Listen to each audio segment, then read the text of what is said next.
We've all heard of Harry Potter, I'm sure. Though we may not all be fans, I'm fairly confident that we have at least heard of it. For those of you who are not the biggest Harry Potter fans, don't worry, this will be over soon.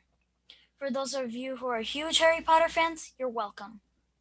In the first movie, all the first year students had the sorting hat decide which house each student belonged to. Though they were only 11 years old, not too much younger than all of us here, they were old enough for the hat to almost instantly know where they belonged, based heavily on their character traits. Gryffindor, the good house, Slytherin, the bad house, and whatever the other two are called. So, what is character?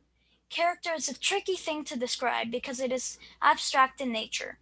By definition, according to the Merriam Webster Dictionary, character is one of the attributes or features that make up or distinguish an individual. So basically, your character defines what type of person you are and shows your underlying values and beliefs. Are you generous, loyal, kind, peaceful, and honest? Are you disrespectful, rude, greedy, cruel, or selfish? Very broadly, it is broken down into two groups, good or bad. Nobody likes to think of themselves as having character traits from the second category. But how do we know for sure? How do we know what our character is? Children aren't born with any of these character traits. Most of us have been taught the importance of living our lives so that we fall in the good category. But we have to constantly work to build our good character over our lifetime through choices and actions so that we can positively influence the people we interact with daily, the people we come across, and the people we meet.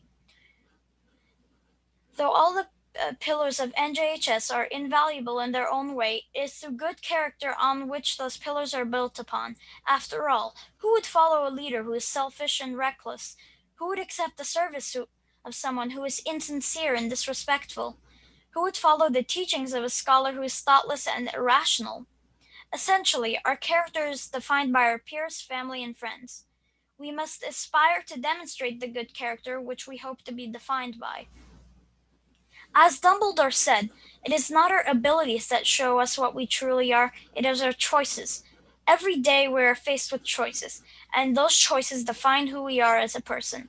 Our character is continuously changing because we are constantly making new choices throughout our day, whether whether it is through subconscious or a conscious mind, through every action and decision, day by day, little by little.